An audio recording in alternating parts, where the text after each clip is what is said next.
Bonjour. Ces derniers temps, je me demandais qui pourrait être la personnalité de ce deuxième épisode, et j'ai enfin trouvé. Paul Vergès. Qu'est-ce que la jeunesse sait de Paul Vergès? Certes, c'est pas un artiste, mais il a une vie assez romancée que je décide d'en parler. Entre politique et vie décousue, c'est un personnage assez singulier dont on va parler. Faux frère jumeau, accusé à tort ou à raison de l'assassinat d'un opposant politique en plein centre-ville de Saint-Denis, 2 ans de cavale sur l'île de la Réunion. Pour comprendre tout ça, il faut revenir en arrière, avant sa naissance, et parler de son père, Raymond Vergès, une figure inspirante pour les 2 frères Paul et Jacques.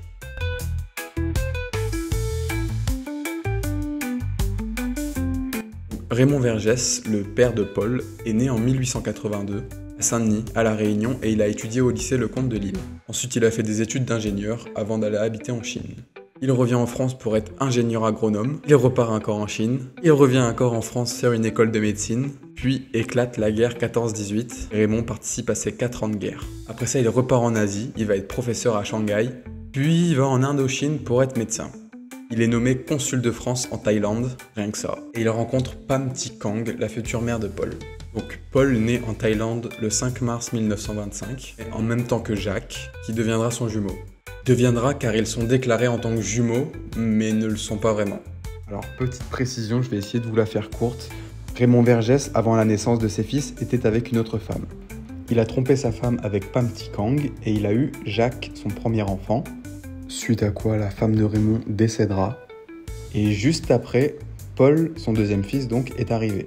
Pour pas que les gens se disent « Oh là là, quel mauvais garçon, il a eu un enfant avec une autre femme », et ben il a tout simplement décidé de déclarer Jacques en même temps que Paul, une fois qu'il était avec sa nouvelle femme Pham Thi Kang, et c'est ainsi qu'ils sont devenus faux frères jumeaux. Peu après leur naissance, Paul, Jacques, Raymond et leur mère reviennent à La Réunion pour rejoindre la seule Vergès de La Réunion à ce moment-là, Tante Marie. Heureusement qu'il y avait Tante Marie parce que malheureusement, Pham Thi Kang, donc leur mère, décède peu après leur arrivée. Et Raymond, apparemment, il avait un contrat encore en Thaïlande, donc il n'a pas pu rester non plus, donc il est parti. Et les 2 frères Paul et Jacques se retrouvent avec leur tante Marie, alors qu'ils ont 3 ans. Raymond, il va quand même revenir quelques années après, en 1931. Il va exercer la médecine à Helbourg. Il fera donc face à la misère de l'époque. Donc il travaille souvent gratuitement pour aider un peu la population. À ce moment-là, Paul et Jacques, ils ont 6 ans. Et leur père leur parle beaucoup de ce qu'ils voient au quotidien. Et le fait qu'il leur en parle souvent, ça développera une conscience politique dans la tête de ses fils. Alors, petite anecdote, pour aguerrir ses fils, Raymond il les plongeait dans un tonneau d'eau froide. C'est une méthode qui est discutable, mais qui était totalement légitime à l'époque. Vers 1936, donc 5 ans après, Raymond Vergès est nommé directeur de la santé à Saint-Denis et entre un peu plus dans le monde politique et social à La Réunion. Alors qu'ils ont à peine 10 ans, leur père Raymond les emmène à des manifestations. Dans ces manifestations, on retrouve des travailleurs qui sont énervés et qui sont agacés par les conditions de travail dans lesquelles ils sont.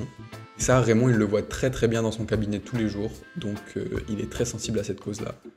Et il va sensibiliser ses fils dès le plus jeune âge. On va pas rentrer dans les détails politiques, mais vous l'aurez compris, leur père était engagé dans le combat de la gouvernance à La Réunion. C'était encore un système colonial où les familles les plus riches sont les mêmes qu'au temps de l'esclavage.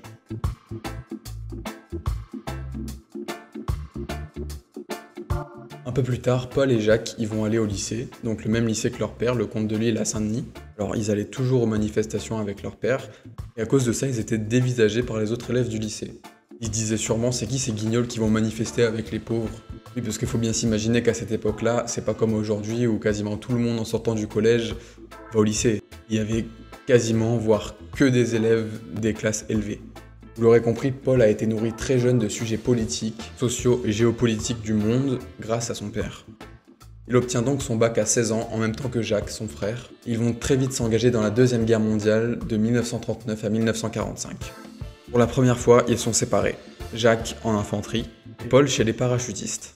Ils ne sont pas majeurs, mais leur père Raymond, bien conscient de la réalité de la guerre parce qu'il avait fait la Première Guerre mondiale, accepte quand même de les laisser partir. En 1944, Paul est parachuté à Poitiers pour mener dans la résistance des opérations de sabotage face aux Allemands. Dans sa promotion, il y a 25% de l'effectif qui tombera sous les balles.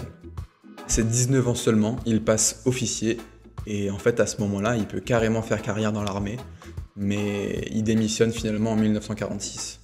En fait, Paul y voit sa vie ailleurs, toujours au service de son pays, mais ailleurs, dans la politique par exemple. Donc sans avoir fait d'études après le bac, Paul se lance dans une carrière politique. Fernand Grenier, à l'époque député et ancien représentant du Parti communiste français, le contacte et lui propose de travailler avec eux. Et là, Paul rencontrera sa future femme, Laurence. De son côté, Raymond Vergès, donc leur père, il continue son petit chemin dans la politique et dans le social à La Réunion, et il est élu maire de Saint-Denis et député. Il a créé le Comité d'action républicaine et sociale de La Réunion, qui réunit les forces politiques de gauche et les forces syndicales. Cette porte d'entrée dans le monde politique incite Paul à revenir sur l'île où il a grandi pour soutenir son père. Les élections législatives sont organisées la même année, Raymond est candidat, et parmi ses adversaires, il y a Alexis de Villeneuve, maire de Saint-Benoît à l'époque.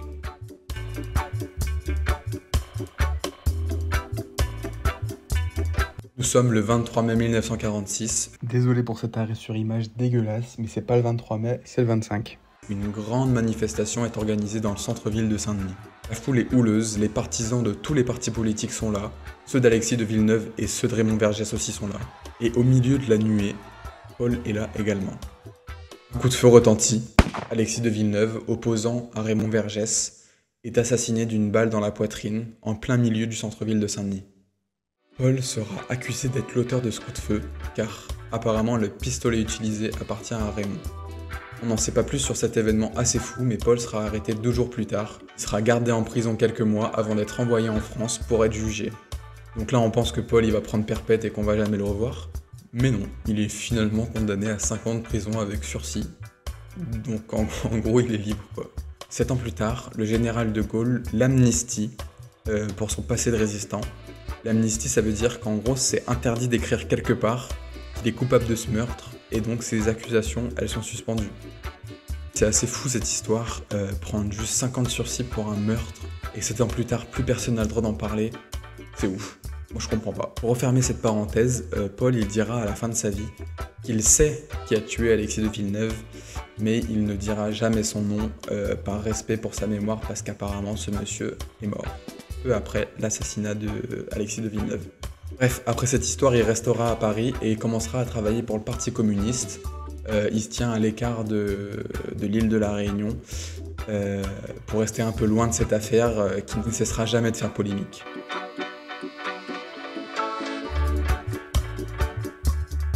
En 1954, donc 8 ans après, Paul Vergès y revient pour de bon à La Réunion. Son père Raymond, figure paternelle avec laquelle il a grandi et il a appris, décédera malheureusement 3 ans plus tard. Paul reprend alors le combat de son père, un combat contre la pauvreté et les inégalités, pour la reconnaissance de la culture et de l'identité réunionnaise, mais aussi pour l'autonomie de la Réunion. Les discours progressistes accompagnent la départementalisation du territoire censée mettre fin aux dégâts de l'esclavage aboli un siècle plus tôt. La Réunion, c'est plus une colonie, c'est un département français. Mais les promesses de progrès social et de rattrapage de la Réunion face à la métropole ne sont pas tenues. 2 ans plus tard, à l'âge de 31 ans, Paul est élu député. Cette énorme victoire de la gauche à la Réunion, ça effraie la bourgeoisie locale. En fait, la colonie est certes abrogée, mais les grandes familles de colons détiennent toujours les terres et les usines.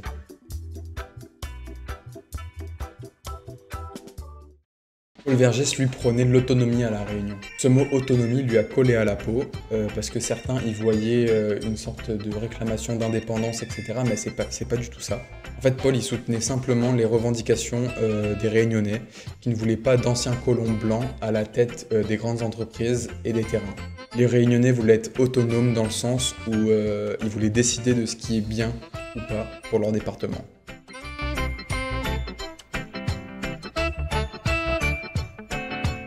Donc tout ça c'est bien joli, mais dans l'Hexagone aussi ils s'affolent. Et quand ils se rendent compte que la Réunion devient peu à peu un territoire communiste, ça leur plaît pas du tout. À l'époque, c'est le préfet Jean Perrot-Pradier, qu'on appelle JPP, puis Michel Debré, Premier ministre du général de Gaulle, viennent à la Réunion pour contrôler l'ancienne colonie. En fait, ils viennent tout simplement pour combattre le communisme de Paul Vergès. Ils en profitent aussi grâce à l'ordonnance Debré, pour virer tous les fonctionnaires d'État et d'établissements publics de l'État pour les ramener en métropole. Il s'agissait de réduire à néant toute agitation politique pouvant conduire à des revendications d'autonomie ou d'indépendance. Ce texte visait les forces de gauche et d'extrême gauche aux Antilles, en Guyane et à La Réunion. La situation elle se complique un petit peu donc pour Paul Vergès, pour la gauche de manière générale. On veut les faire taire. À ce moment-là, Paul il est aussi patron d'un journal que son père avait créé, Témoignages. Mais avec la pression exercée par l'État sur lui, il est condamné 43 fois pour des délits de presse. Ils font pas les choses à moitié, hein. Et Paul il sent les choses venir et il va être arrêté, c'est sûr. Donc en mars 1964, il disparaît des radars. Donc le mec qui se cache pendant 28 mois, à La Réunion même, pour éviter son rapatriement en métropole. Moi j'appelle ça une cavale.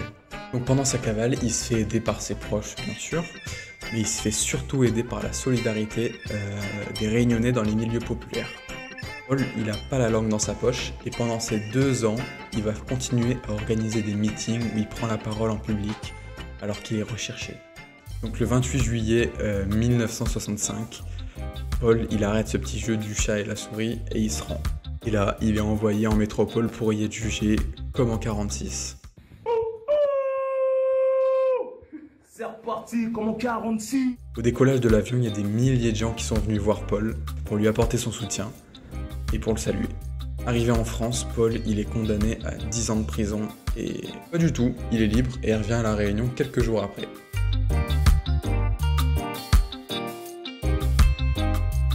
Paul reprend donc tranquillement ses activités politiques et il va être amené à beaucoup voyager dans cette période-là.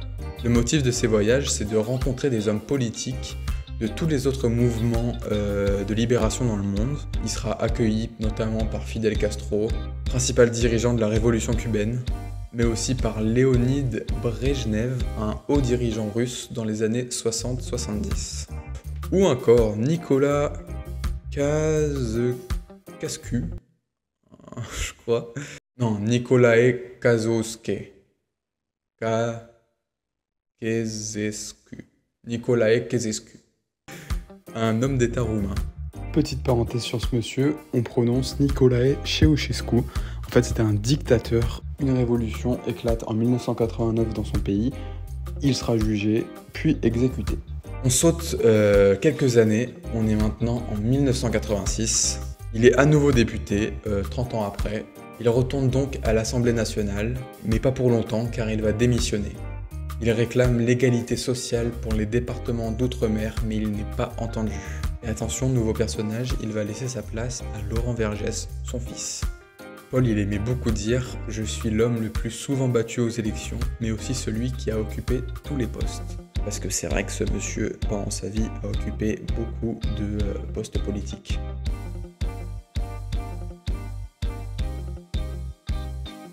Malheureusement, Laurent il décédera 1 an plus tard sur la route du littoral dans un accident de voiture. Mais on retiendra quand même que, comme Raymond avec Paul, Paul il a su transmettre à Laurent la détermination du combat politique qu'il menait.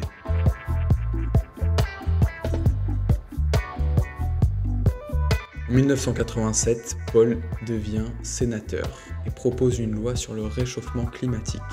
Elle sera adoptée et ensuite ça donnera lieu, quelques années plus tard, à la création de l'Observatoire national sur les effets du réchauffement climatique. On peut dire que sur ce point-là, Paul il était assez visionnaire. En fait, Paul il explique que la suite logique de l'autonomie de la Réunion, c'est l'autonomie énergétique. C'est un sujet clé auquel il pense dès les années 90. La croissance démographique spectaculaire et le réchauffement climatique sont en lien, il en est persuadé. Il est nécessaire d'agir pour éviter le pire. On a parlé plutôt de Témoignages, le journal de son père qu'il a repris à sa mort. Et en 1988, Paul fait venir quelques journalistes diplômés de métropole. Parmi ces journalistes, il y a Franck Cellier, aujourd'hui cofondateur de Parallèle Sud, qui a donc bien connu ce monsieur et qui m'a bien aidé pour la réalisation de cette vidéo. En sortant de l'aéroport, Paul Vergès avait demandé à son chauffeur Judex d'emmener Franck et ses 2 camarades de promo faire un tour de l'île, histoire de voir où est-ce qu'ils avaient mis les pieds.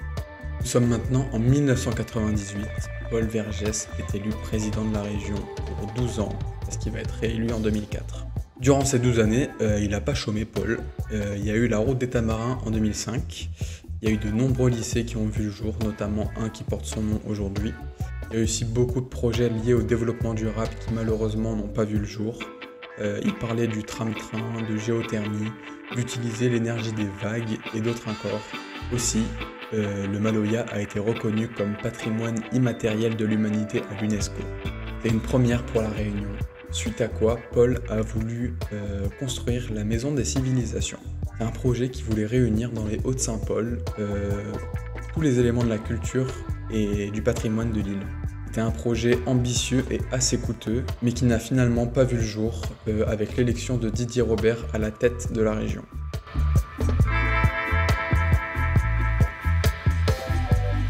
On peut dire qu'à la fin de sa carrière, Paul il est devenu un peu mégalomane, il a pris la grosse tête.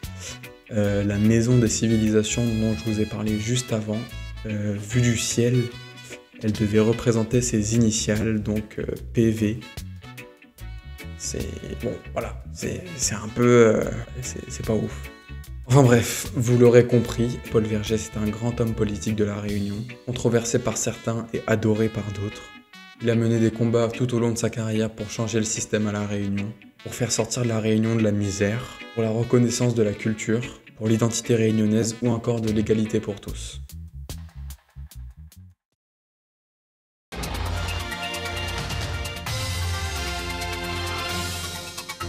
Défendre ses idées politiques jusqu'au bout. Paul Vergès est décédé. Le sénateur nous a quittés cette nuit à l'âge de 91 ans. Il était hospitalisé au CHU de Belle-Pierre suite à un malaise survenu à son domicile il y a quelques semaines. Nous serons en direct du Bocage à Sainte-Suzanne où se déroulera la veillée à partir de 18h ce soir. Du port au journal Témoignage où les cadres du PCR sont réunis. Et sur ce plateau, Nassima Dindar nous rejoindra dans quelques minutes. La présidente du conseil départemental réagira à l'annonce de ce décès. Comme pour le premier épisode, j'ai pas parlé de certains aspects de sa vie, comme par exemple de son frère jumeau Jacques. Il a fait une carrière d'avocat vraiment incroyable. Il était sur des procès très médiatisés comme celui de Klaus Barbie, connu sous le nom du boucher de Lyon. Cet homme est responsable de l'exécution et de la torture des Juifs pendant la Seconde Guerre mondiale, ou encore en défendant Carlos, un terroriste vénézuélien. Quand j'ai dit carrière incroyable, c'est pas pour les causes qu'il devait défendre, mais évidemment pour le prestige de traiter ce genre d'affaires. Jacques, lui aussi, a fait une cavale, enfin pas une cavale, mais il a disparu des radars pendant 8 ans, entre 1970 et 1978, sans jamais dire avec qui il était ni où il était.